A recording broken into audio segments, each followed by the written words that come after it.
Kementerian Kependudukan dan Pembangunan Keluarga memiliki strategi agar Indonesia tidak mengalami penyusutan populasi akibat menurunnya angka kelahiran, yaitu dengan cara menjaga angka kelahiran total atau Total Fertility Rate (TFR) di angka 2,1. Kemenduk Bangga mengatakan, pihaknya selalu memonitor angka TFR, yakni angka rata-rata perempuan melahirkan, demi menjaga agar pertumbuhan penduduk seimbang dan mewujudkan keluarga yang berkualitas. Kemenduk Bangga mengungkapkan bahwa batas sehat perempuan untuk hamil di usia 20 hingga 35 tahun. Dan perempuan juga diminta jangan terlalu sering melahirkan, minimal berjarak 3 tahun serta tidak terlalu banyak, yakni 2-3 anak.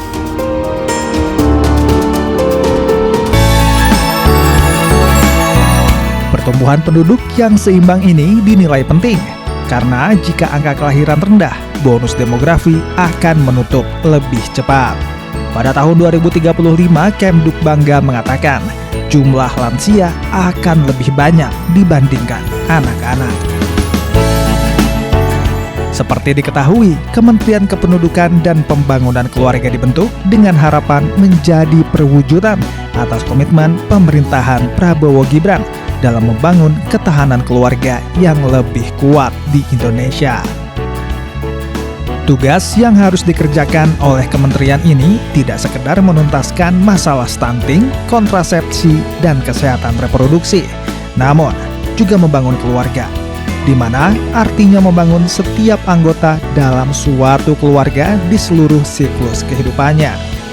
Dari keluarga yang berkualitas diharapkan akan melahirkan anak-anak yang sehat, cerdas, dan terbebas dari stunting.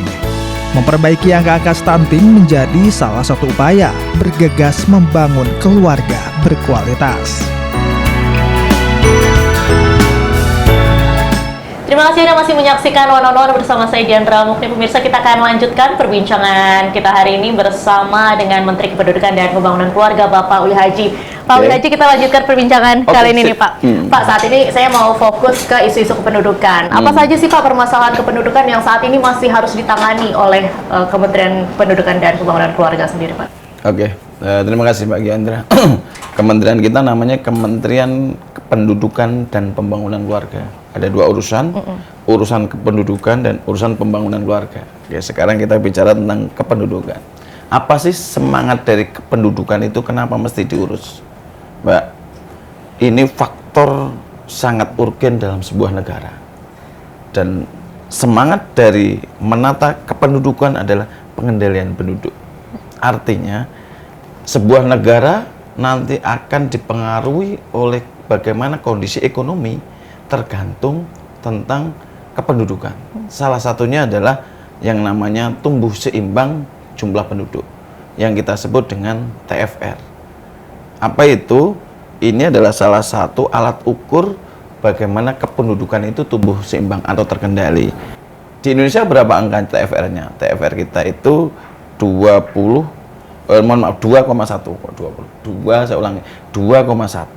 Artinya setiap perempuan produktif di Indonesia melahirkan 2 anak.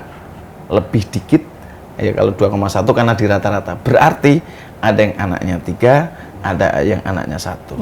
Pertanyaannya adalah, kenapa dulu lahir namanya keluarga berencana yang dicetuskan oleh Prof. Haryono Suyono sebagai begawan kependudukan? Menurut saya, salah satunya adalah mengatur kependudukan. Tapi intinya adalah sebenarnya di situ ada pengentasan kemiskinan.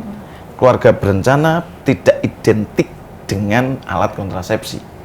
Tapi keluarga berencana sebagai konsep bagaimana membangun keluarga yang harapannya nanti akan keluar dari yang namanya dulu disebut dengan masyarakat prasejahtera. Ada prasejahtera 1, 2, 3 yang sekarang ada kemiskinan ekstrim dan sebagainya. Apa hubungannya dengan ini? Maka isu yang hari ini yang penting adalah bagaimana seimbang antara angka kelahiran, kemudian juga mohon maaf angka kematian, sehingga dari kependudukan kita ini tumbuh seimbang, baik itu secara kewilayahan, walaupun tentu ada disparitas. Di Jawa lebih padat jumlah penduduknya, beda dengan beberapa di luar Jawa. Isunya apa? Isunya adalah kita harus memastikan negara hadir, bagaimana kependudukan itu tumbuh seimbang. Keluarga berencana adalah salah satu konsep bagaimana kependudukan itu bisa seimbang. Alat kontrasepsi adalah salah satu konsep untuk mengatur bagaimana angka kelahiran, sehingga ini salah satu pendekatan keluarga berencana adalah alat kontrasepsi sebagai media pengatur kelahiran. Nah, isunya adalah, Pak, bagaimana dengan hari ini ada 71.000 perempuan child free? Apakah ini bermasalah? Saya selaku menteri menghormati pilihan itu. Tetapi saya juga sebagai menteri perlu memberikan penjelasan bahwa ini yang akan terjadi kalau penduduk kita tidak seimbang. Contoh misalnya, kalau nanti, mohon maaf, kita bahasa kasarnya, angka kelahiran kita sangat menurun atau bisa 0%, yang akan terjadi nanti akan menjadi catatan yang mungkin bahaya dalam Indonesia ke depan, dalam perekonomian Indonesia ke depan. Setuju tidak setuju, lansia nanti akan hilang. Setuju tidak setuju, yang mungkin remaja akan menjadi tumbuh, pemuda menjadi tua, hilang juga. Tapi kalau yang generasi berikutnya itu nggak ada, kosong barangnya, Pak. Kira-kira gitu. Ya pengalaman lah dari negara-negara, saya tidak sebut salah satu negara, saya kira udah rumah nganggur, pertumbuhan, mohon maaf, penduduknya itu dalam negara kan, mohon maaf, bahasa kasarnya dalam waktu 50 tahun ke depan sangat membahayakan dalam kependudukan. Dan salah satu yang mau kita garap dalam isu pendudukan adalah memastikan TFR kita kalau bisa 2,0, 2,1 itu yang paling bagus. Mbak Gayandra, di kota-kota sekarang sudah lumayan. Di DKI ini sudah 1,8, 1,7. Artinya di Jakarta ini rata-rata perempuan melahirkan anak satu, ada yang tidak. Nah, artinya jarang yang tiga, rata-rata satu, karena 1,7 berarti 2, 1, 2, 1 atau 0 atau 2 gitu. Dan ini tentu menjadi catatan penting buat kementerian kita, hubungannya dengan bagaimana mengendalikan penduduk untuk dipastikan penduduk kita ini tumbuh seimbang. Tapi juga jangan nanti, mohon maaf, berlebihan. Nah, isunya banyak. Contoh, kalau nggak hati-hati, nanti ada penduduk tertentu yang luar biasa penambahannya, tapi penduduk tertentu malah mengurangi. Saya tidak akan menyebut penduduk tertentu itu, tetapi ada salah beberapa orang, bukan salah ya, ada beberapa warga negara kita yang barangkali agak lumayan, tapi juga tidak sedikit yang tadi, salah satu ada yang child free, walaupun saya meyakini kultur Indonesia ini beda, itu hanya keinginan, tapi saya menghormati. Karena zilenial itu hari ini punya state of the art, punya novelty, keterbaruan, barangkali ada pikiran, ada pola yang tentu nanti kita diskusikan. Contoh, bagi Anda, child free. Child free itu saya lihat, saya cek, saya berdialog dengan mereka. Kenapa gitu? Pak, nanti gimana? Saya kerja, istri saya kerja, anak saya gimana? Pembantu susah, gaji nggak cukup. Masa orang tua kita suruh jadi pembantu? Pembiayaan mahal gitu. Oh, berarti ada sebab ekonomi. Pak, saya mau berkarir dulu, Pak. Saya mau jurnalis biar sampai mantap dulu, sampai mateng. Habis itu setelah mateng lupa juga. Mungkin ya satu. Ini contoh saja.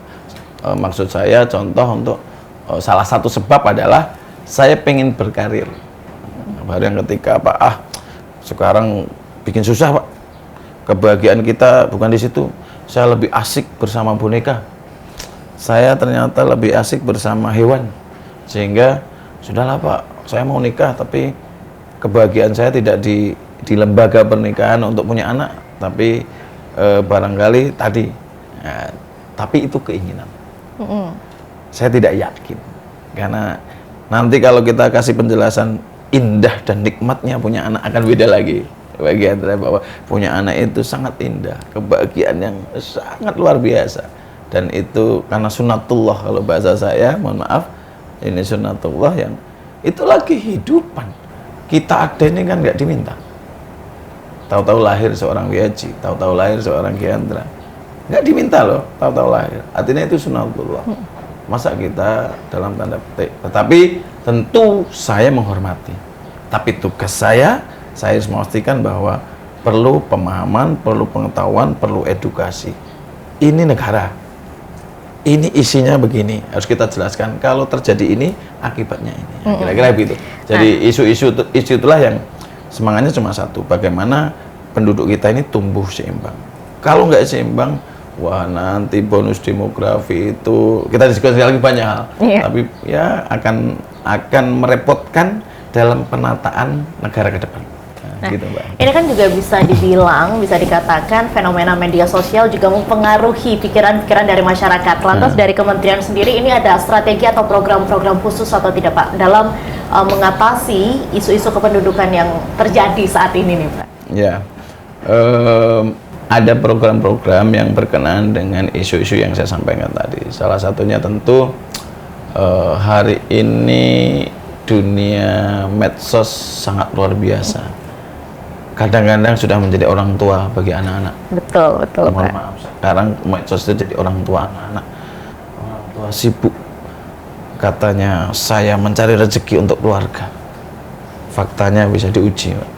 Kelihatannya sebenarnya lebih asik dengan dunianya sendiri. Mohon maaf, ini otokritik ya buat saya juga. Kenapa ini perlu saya sampaikan? Ya salah satu yang hari ini sederhana, problem negara kita ya karena keluarga. Kalau keluarga baik-baik saja, semuanya akan baik-baik saja. Nanti bisa kita diskusikan dan kita debatkan, termasuk dunia medsos. Media sosial hari ini menjadi algoritma dalam pikiran kita. Karena sekian jam lebih lama kita berinteraksi dengan medsos daripada kita ngobrol. Anak dengan orang tua, suami dengan istri, istri dengan suami. Mereka semuanya kalau kita survei lebih banyak ngobrol dengan medsos. Apa hubungannya? Karena kadang-kadang bisa menjadi algoritma masuk dalam pikiran otak kita. Itu tentu perlu ada legacy. Saya diskusi dengan Mbak Muti Hafid, perlu dibatasi dalam dunia medsos, tetapi juga jangan membatasi hak-hak mereka, zilenial mereka. Contohnya zilenial itu oke lah, orang yang di atas rata-rata hari ini, yang punya orang tua, yang punya anak zilenial punya kepusingan sendiri, karena mereka punya logika sendiri, punya pikiran kreatif, dan saya sih senang, tetapi harus diarahkan. Nah, pengarahan itulah yang saya sebut salah satunya tentu kita harus hadir, negara harus hadir, tidak bisa dilepas begitu saja. Negara-negara maju aja diatur kok dunia medsos. Dunia Australia saya kira sudah ada undang-undangnya sekarang. Di Amerika lagi sudah ada tapi agak digugat kalau nggak salah. Kalau di sana 14 tahun, kalau di Australia 16 tahun. Apa hubungannya? Bukan masalah kita membatasi hak, tetapi itu akan berpengaruh dalam masa depan generasi Indonesia. Yang salah satunya adalah saya sebut dengan terjadi pergeseran budaya. Itu adalah hal yang biasa. Tetapi keluar dari budaya itu ya saya kira menjadi catatan. Karena apa? Salah satu sebab pikiran-pikiran yang sebutkan tadi adalah terjadi perubahan dan pergeseran budaya, termasuk pergeseran kebahagiaan. Tadi Pak, saya lebih bahagia dengan boneka, saya lebih bahagia dengan anjing, saya bahagia dengan kucing. Ya tentu saya menghormati, tapi saya bertugas selaku pembantu presiden harus menjelaskan, ini negara, ini harus kita kerjakan. Kita ini ada dalam ruang negara, kita itu masyarakat Indonesia, maka yang harus dilakukan adalah ABC.